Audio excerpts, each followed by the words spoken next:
Welcome to Eat, Drink, Think. I'm Amy O'Neill Hauk. In this podcast from Edible Communities, a network of magazines published across North America, we celebrate all things local and sustainable in the food world. Today, we're speaking with Nina Oduro and Mame Boachi, co-founders of Dine Diaspora, a creative agency connecting community through food. Dine Diaspora began in 2014, and through the organization, Nina and Mame have hosted a series of events celebrating and elevating food and culture within and surrounding the African diaspora. In 2018, the two co-founded a nonprofit, Black Women in Food. The organization's mission is to identify, amplify, and support professionals in the food and beverage industry in order to advance their work and contribute to a more equitable and sustainable food system. Mame, Nina, welcome to Eat, Drink, Think. Thank you. So excited to be here. Thank you, Amy. Pleasure to speak with you today. We're glad you're here. Nina, can you give us a little bit of background about Dine Diaspora, and can you talk a little bit about the organization as well as what led you and Mame to start a company that works through the lens of food? Yeah. So yes, as you said, our journey began way in 2014, and it's incredible to think about now because it's like 10 years later that we got together and came up with this idea. But Mame and I both lived in the DC area. And if anyone knows anything about the DC area, people are about their business. They get the job done. What we felt like was missing was true social interactions that were meaningful and engage people beyond just kind of getting things done and being on the money. And so we came up with Dine Diaspora as a way to do that. And the catalyst was connection, but we wanted to really anchor it in food because we felt like food was so central to not just how we grew up, but how we connect with each other. And as a part of that, we wanted to also dig into the African diaspora. As people, both of us with families immigrating from Ghana, we knew that culture was really important, and the amount of culture we experienced in our homes was not being represented everywhere we went. So Dine Diaspora became our mechanism of bringing that to the world. That's exciting.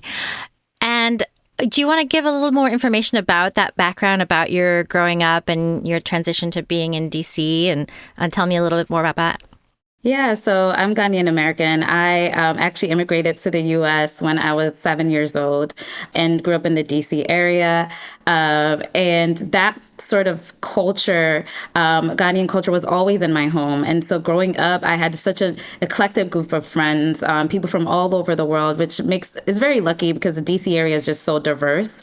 And those type of experiences really shaped my ideas about how we can all interact and engage with each other. Many of our interactions growing up were around food, the celebrations that we had.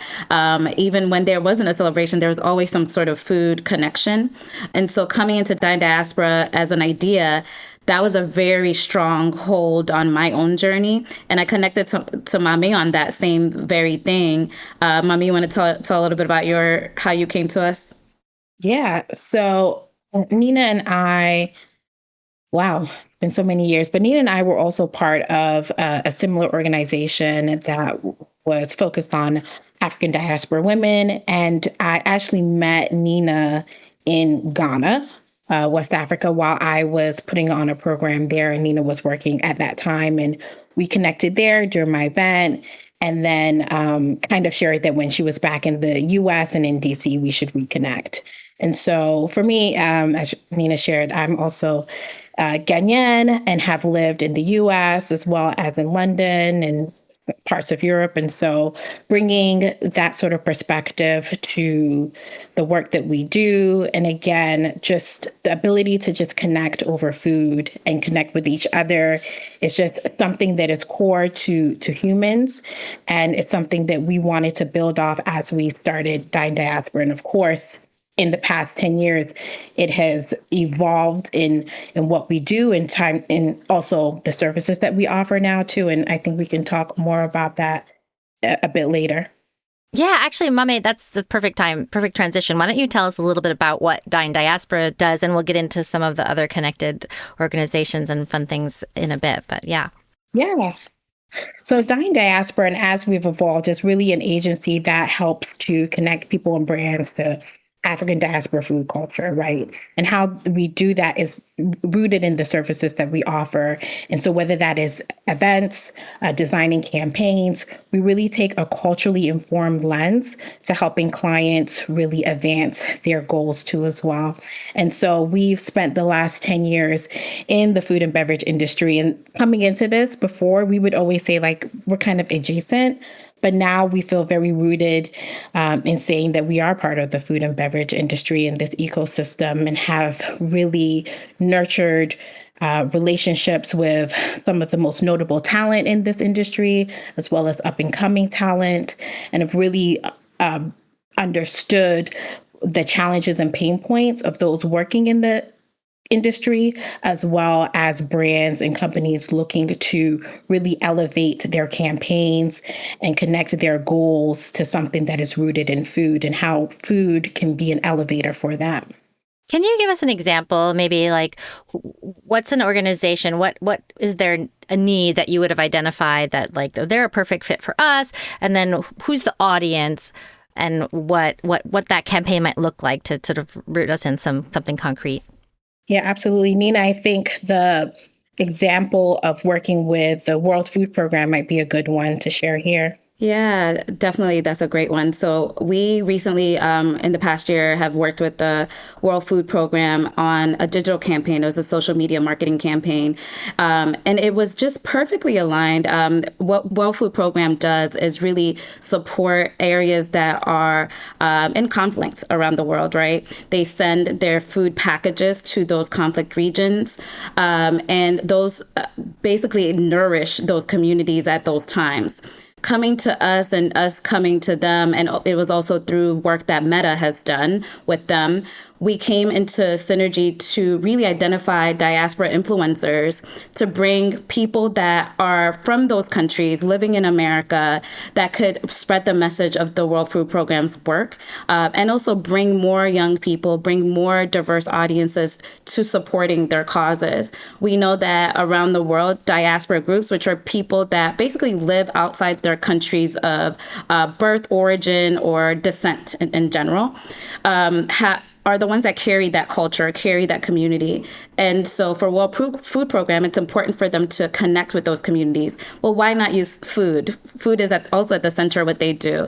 And so we worked with them to identify diasporas, actually from different regions around the world, different countries, including Ethiopia and Ukraine, as well as Afghanistan. And so really centering those diaspora communities and helping those influencers think of dishes that they could actually make with the products that the World Food Program sends to those communities. So those are a lot of grains, things like rice, things that are basically not very perishable very quickly. And they created amazing recipes. And we did a really full-on digital campaign, drew a lot of people to their cause at World Food Program, and really also helped us to really bring our audience to the causes and be informed about areas in conflict. Okay, so I can see that this has a multifold result. Sounds like you had a message for the people in conflict itself. Here's some things that you can do with these ingredients that are being donated. And for the influencers, here's how you can support your maybe ancestral or home region. And then for perhaps people outside of the diaspora itself who are just interested in what's going on. Does that sound about right? Absolutely. So all of those goals were part of it. And it was really just a remarkable experience for, one, the influencers that were involved. These are, people that are already doing recipes. They're already engaged. So for them to bring their audiences to be aligned with the work of the World Food Program, and then for us to be able to activate the communities outside of those conflict regions.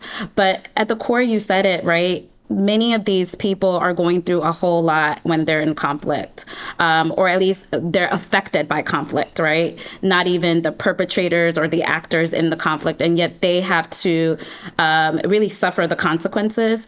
And so bringing some sort of joy can come through the foods that they're eating. And so just very purposeful work that really aligned with what Dine Diaspora is all about. Well, that's exciting. Mami, can you tell us about, I'm switching gears a little bit here, but I would love to know about your nonprofit, Black Women in Food, how it started and how it's evolved. Yeah, well, really out of being able to identify more women across the food ecosystem that was doing the work. And so when we started Dine Diaspora, core element of the events that we were offering were sort of our signature dinners, which were these salon-style dinners where we were inviting around 20 people to these dinners and inviting a chef to really create a menu that spoke to their culture. And through that, we were finding all these men, which were great and excellent, but also we're women. So we're like, where are the women? And so in doing that, we knew that just us alone couldn't find all the great women who were working in the industry. And so we put it out to the world. And we asked the world to help us find and select women that we could further engage and work with. And so that's where we began the Black Women in Food organization. But it really started off as an initiative and the awards. And so the awards catalyzed this organization. And Nina can talk about all the programming there, but it was really the awards that started it off. And then through the awards, we discovered that, wow, you know what, there's so much more that needs to be done. And so how can we take this initiative, which were the awards, and really expand upon that and be able to provide programming and capital and resources to really strengthen women who are working across our food ecosystem. And so when we're talking about that, it's really from, the ground to the table and beyond, right? And so changing the narrative of food and who are the people doing and driving that, who are the people at the table, whether that be restaurants or, in the boardrooms too. And then from the ground too. So those who are working so deeply on our soil and in agriculture and creating the system that bring the food to our tables too. And it's been incredible experience. And we can talk more about the awards too. We're in our 8th year. Since we started, we've recognized around 217 women from across the globe. And it's just been really exciting to see. And I'll also add, we just, we're going into our 3rd year of our summit as well. And like Mami said, this initiative started because we found that, look, Black women are in the food industry. They're everywhere. Why is it so hard for even us to identify who they are, where they are? And the reason was because the food industry operates in a very patriarchal way. And in the mechanisms that, or the issues that affect our society in terms of race, class, gender, all these things are happening in the food industry as well. If we want to actually work with these people, we want to support them, if we want to involve them in the amazing work that we're doing, we have to be able to identify them. We have to be able to also give them the supports that they need so they can be on par with their male counterparts. And many times it's visibility. Many times it could be funding. But we wanted the community to tell us. And so after starting the awards also was kind of our way of finding them as well, right? You tell us who they are, let's honor them. Now they're in this database, anyone can read about them. And after that, doing that for a while, we went back to the community and they told us what their main needs were. We started hearing a lot about funding and all the mechanisms or convening that you're seeing, all the programs we have are really started from hearing from that community and their needs, and then building out further what the initiative, what the program has to offer. That's exciting. Mami, you mentioned when you were talking about the beginning of Dine Diaspora, you mentioned events. Can you tell us about that? Is that still a big part of what you do? And maybe describe an event and how that mixes with your work as a creative agency. Yeah. events are core, are central to our business, right? And so we are conveners and we convene through events. And it's also a way to leverage strategy and leverage goals in terms of bringing people together around food. And so we started off as these salons, and Dine Diaspora used to host this incredible summer event called Chop Bar. It's a festival. Festival, right? Yeah, like people are begging us to bring it back, and we might maybe in 2025. Amy, can I tell you, it's the number one requested event. I read about it. I want to go. And people, I'll be in London, I'll be in Ghana, and they'll be like, and then Chop Bar. I'm like, you've never been. What are you talking about? And I want to say, like, people, the excitement of some of these events, thinking even now about it, our last Chop Bar was actually before COVID, right? COVID kind of put a halt to it. And so, if you're asking for it, hold on, we're figuring it out. Can you describe it? Can you describe it for our listeners? Sure. So Chop Bar was a festival we held in DC. And it was our way of maximizing the opportunity to be part of a salon, right? If these salons are so tiny, everyone's like, can I go? When's my invite? We're like, you know what? It's really important to get more of the community into these experiences. And so Chop Bar always featured a chef who would make multiple offerings, dishes. And basically, they're telling their story through these dishes, but it's engulfed in this like dynamic experience. So there's music, the food is coming out, drinks are also designed to align with the theme or the chef. There's a marketplace, there's tastings going on with different food vendors. Just a blast. And really ingrained in just the African diaspora. And so we have several videos on YouTube if people are interested in kind of seeing the experiences. But it was honestly very much a way to get more and more people. Festivals are bigger, so you get to have just more people experiencing the wealth of just the talent the chefs offer, the food, incredible food, but all engulfed in the experience. And just to let you all know where the term Chop Bar comes from. So the concept Chop Bar itself is basically like a mom and pop restaurant that they're all over the world. They're very tiny makeshifts, in developing countries. In Ghana, they're called Chop Bars. And for us, what a Chop Bar represents is a place where it's no frills. It's just kind of get down to it. It's good vibes. There's great food. You don't have to worry about what you're wearing, whatever. You just go and you have a good time, and you eat. At the end of the day, you're coming to just make sure you've eaten. And that's how we designed it. So the whole entire experience is fashioned around that kind of experience. Awesome. Well, all of this food talk makes me wonder from each of you if you had careers in food before starting Dine Diaspora. Mame, do you want to start? No, my entry point to food was Dine Diaspora. And I'm very glad that it became that way.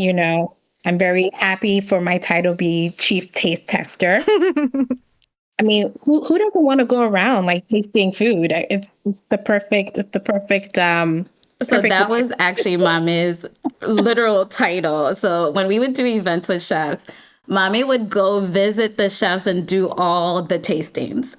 I was always so jealous because at our events, we don't get to eat. And so by the time we would have the event, Mame would have had everything that's coming out. And, the team is just staring at everything. We can't eat. We're, focused on work.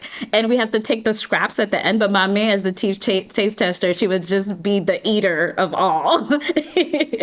Yeah, so it's nice. But no, I think Nina and I both have similar professional backgrounds in terms of having worked in the international development space.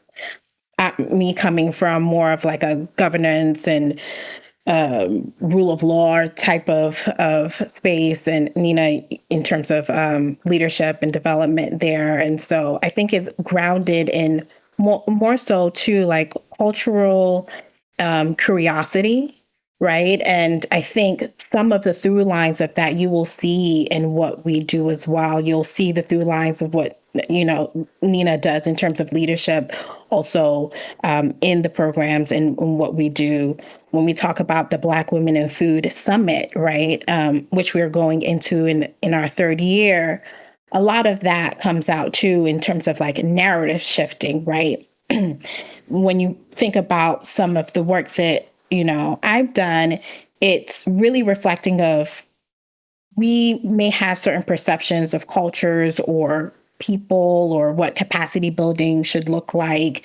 And to be able to create spaces and companies and support other creators and other business owners drive their visions and dreams, but also contribute to the economy and create more opportunities for economic sustainability is sort of the through line of a lot of what we do too. Nina, you want to add? Yeah, I mean, you said it perfectly, Mami.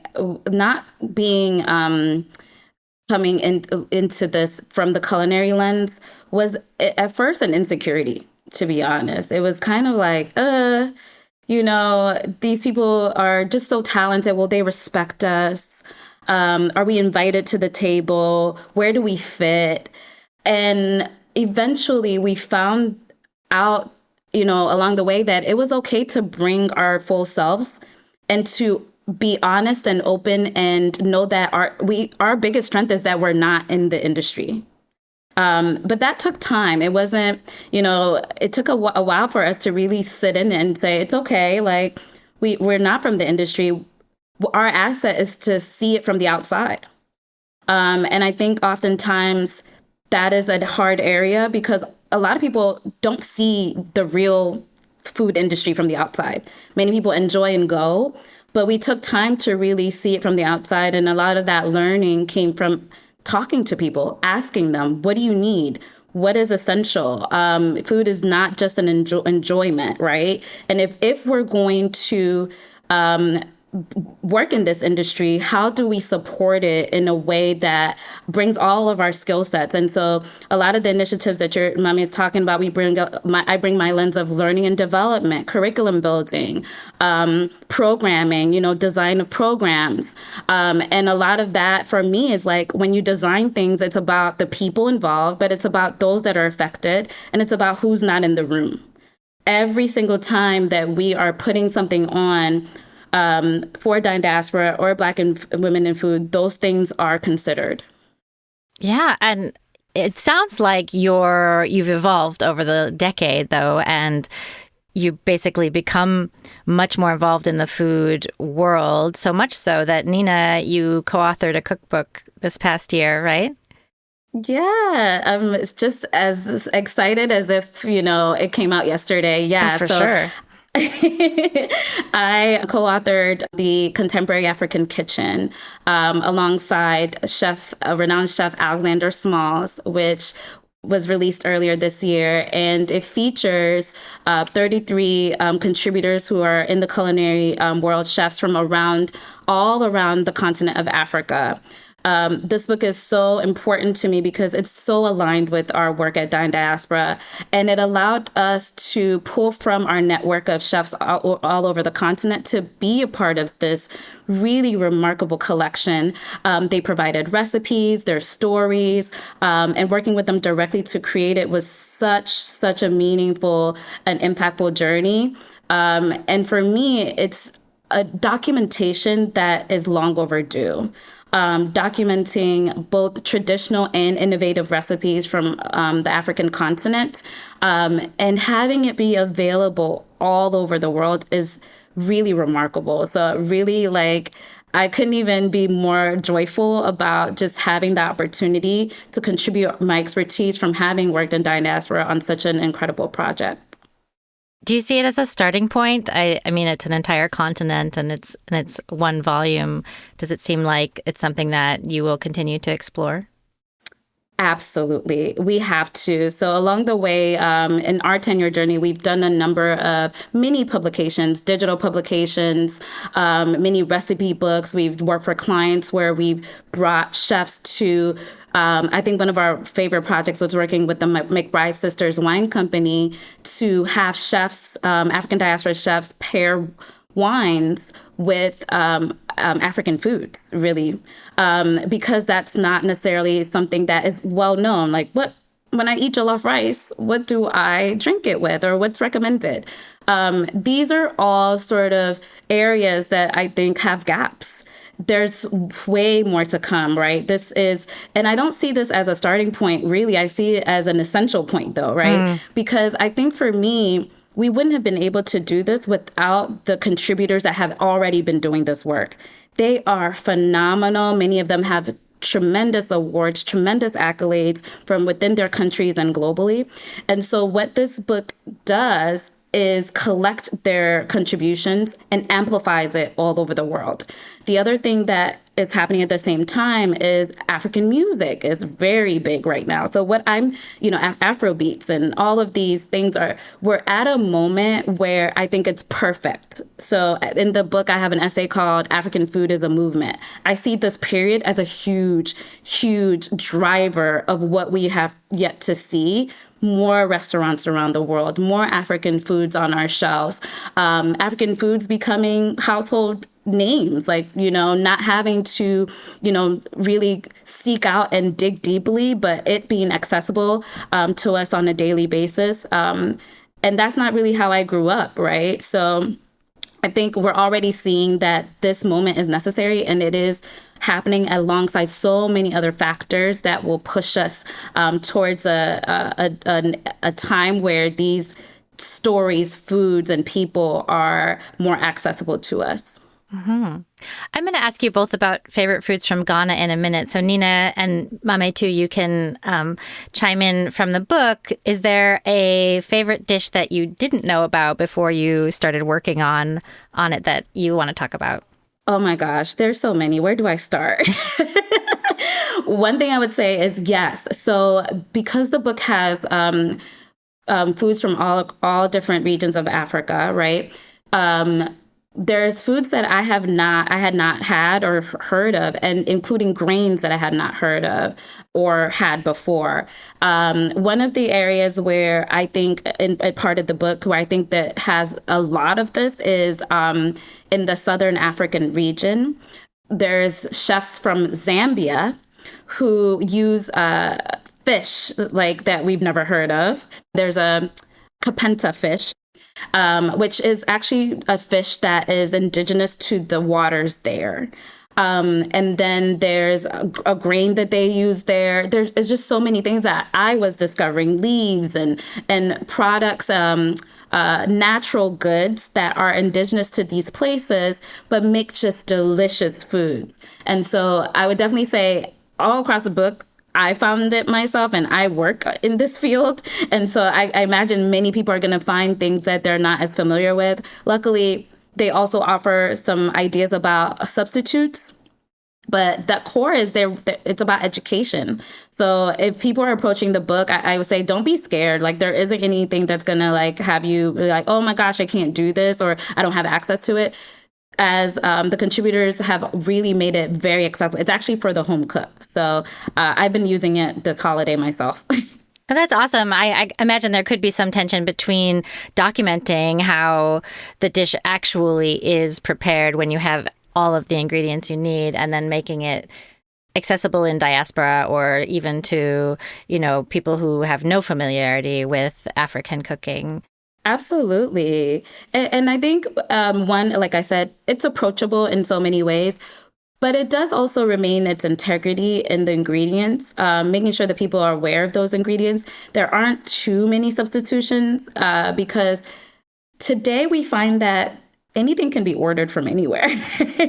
And so we actually did research many of the ingredients. And if it could be ordered, we were not giving you a substitute. Like, you need to find a vendor. It's going to be okay. You can do it. So I think it takes a little bit of planning for some of them. What I would say is that there are some recipes that are not also traditional, but more innovative. And so they're drawing on, ingredients that are maybe African, but really making things that you might already be familiar with. There's like a banana cookie pudding that's not indigenous to Ethiopia, but has some ingredients that are Ethiopian that are one of the chefs contributed. So what I want people to know about it is that our contributors are African, but they've been around the world. They're very global in their experiences. So many of the dishes are also innovative, and they bring their ideas, their experiences to create what they believe is the contemporary Africa now. How about you, Mame? Have you eaten anything out of the book that stood out to you? You know what? I have not. Are you waiting for me to cook it for you? I mean, I know you're chief taster. Where have you been? I have not. But you know what, Amy? I've been loving this trend of like cookbook parties, right? And where you get the cookbook and you gather with a few friends and you cook different recipes or a recipe out of a cookbook. And so that is something that I'm looking to do in soon. And hopefully Nina can help select a recipe and we can cook from that. I will say that I am perhaps queen of buying a lot of cookbooks, but not really taking the time to cook the recipes from the cookbooks. But that is changing. That's changing for me in 2025. I will hold you to that. Yes. Whoa, accountability coming here from Nina. Please start with the contemporary African kitchen. I will. No pressure, though. Okay. It's not cooking, but eating. Mame, you both grew up in Ghana. Can you share a favorite meal or food memory? And also tell us if there's anything that's changed now that you're an adult that you might eat that differently. Yes. So everyone knows about this, but like jollof, right? Love jollof. It's great. It's like a very much so a staple and something that I see as, comfort food. For people that don't know, Mommy, what is jollof though?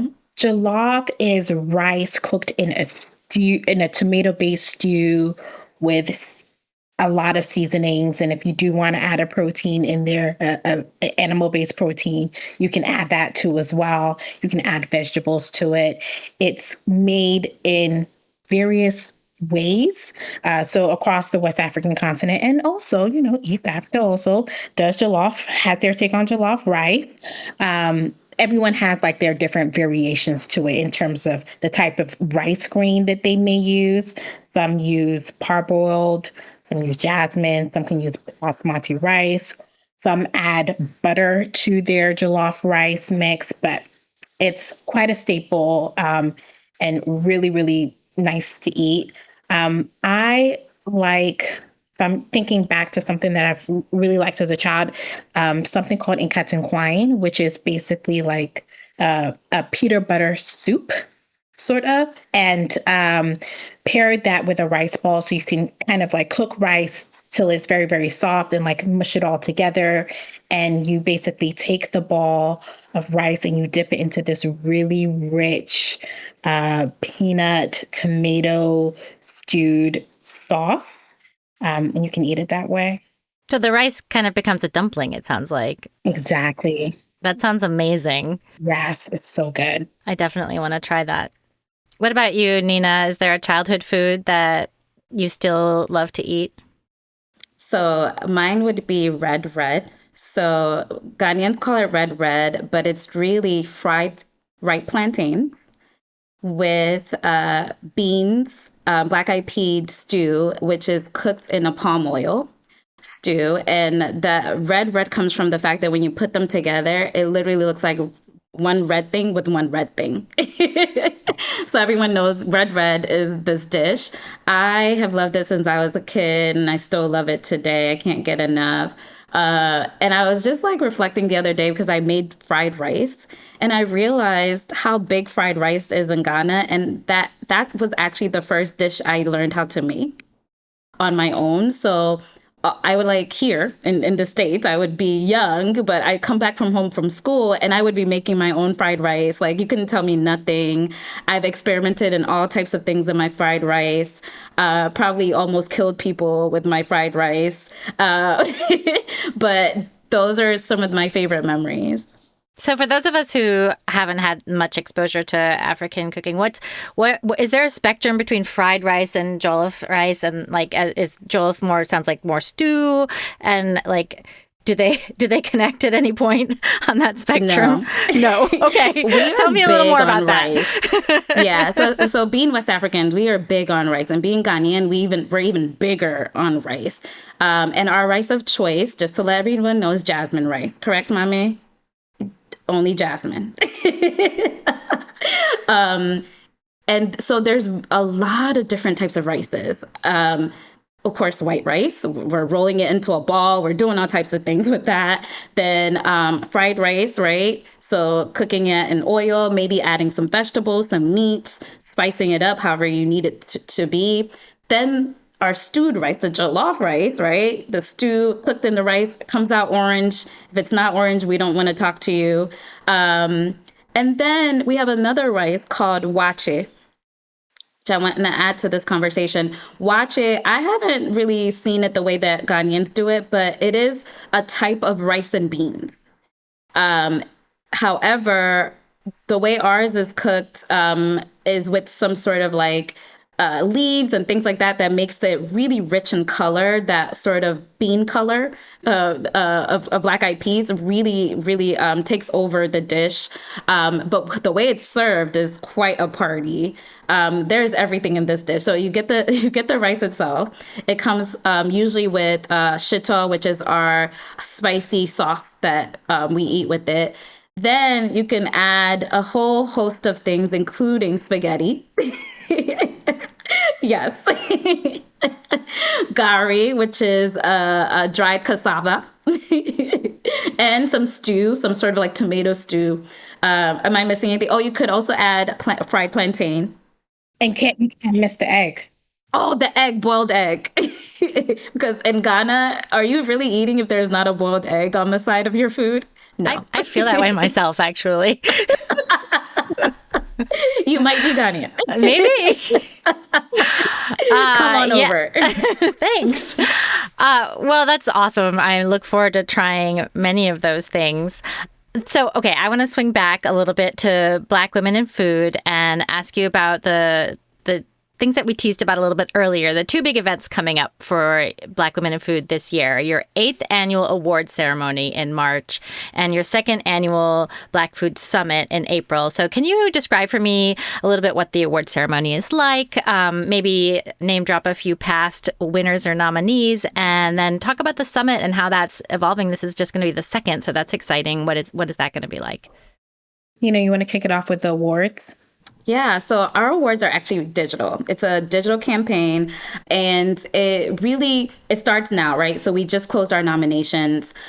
We received nominations from all around the world. Black women are nominated in a host of different categories, from restaurateurs to amplifiers, which are like our journalists, food photographers, all the way to our activists and our corporate champions, folks in the corporate spaces really making an impact. So over 9 categories.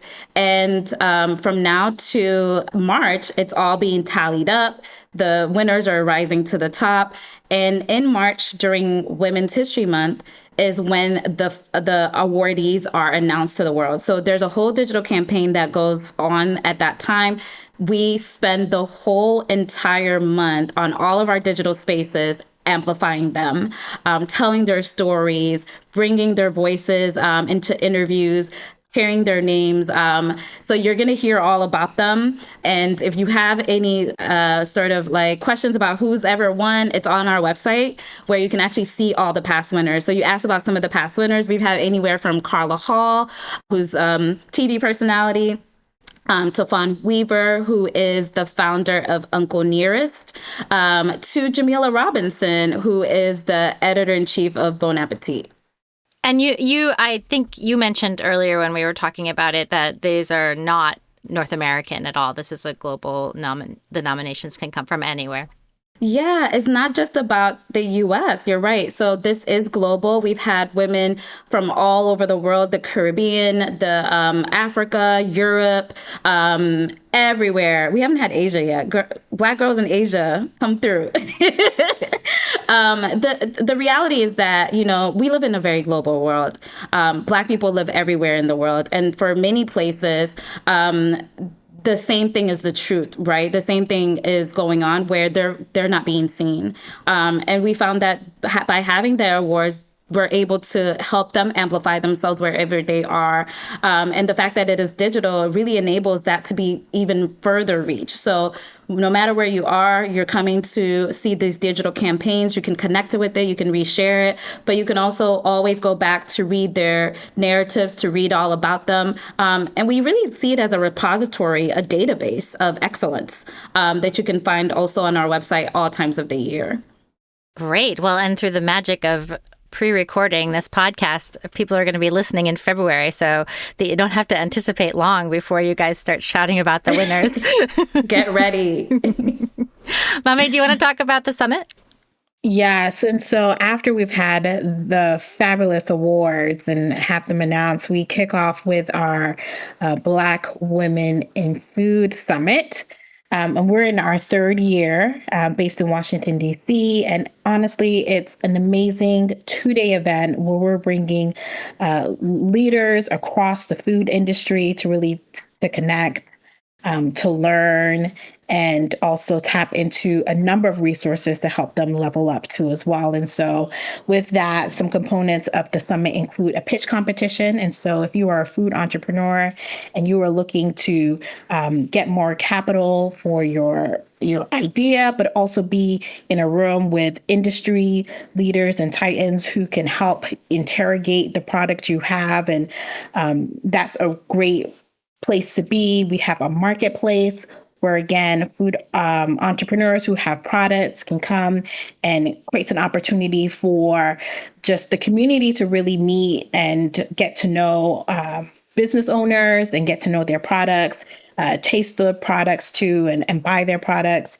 And then we have a full day of programming really harnessed at learning and the components of that, and really connecting with other entrepreneurs, other food industry leaders too as well, and really just having an opportunity to figure out how you can continue to grow and scale in whether that be your business or in your career too. So whether you are starting and are new to the industry, if you've been in it for a few years, or if you are even at the C-suite and an executive, there are sort of different tracks for each person at different points of their journey and in terms of getting what you need. And one question that we always ask before each summit is, as you come and you sit here, what do you need, right?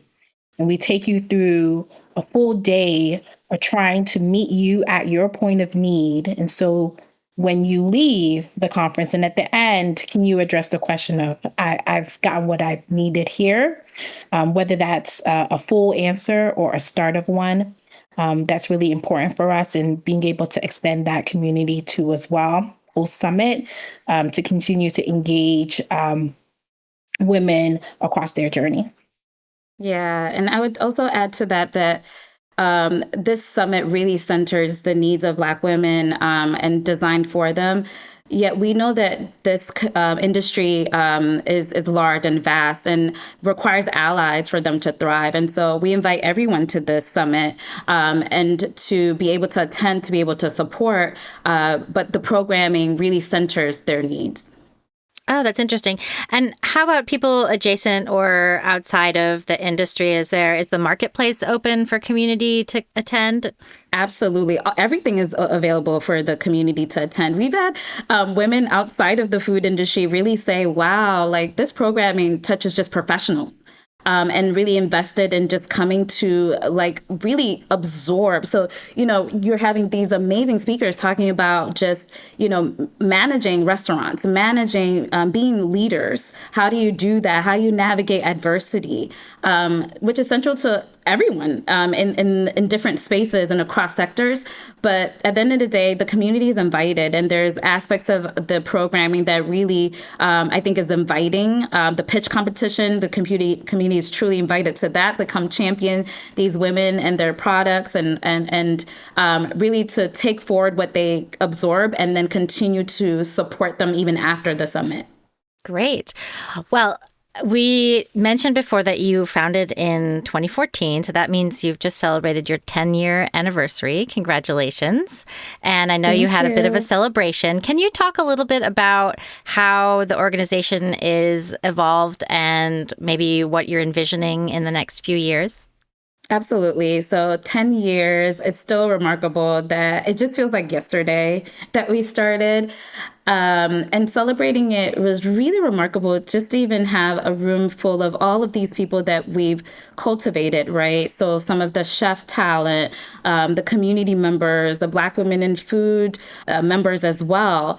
And as we move into our next decade, really, is what we say, we're looking at more partnerships.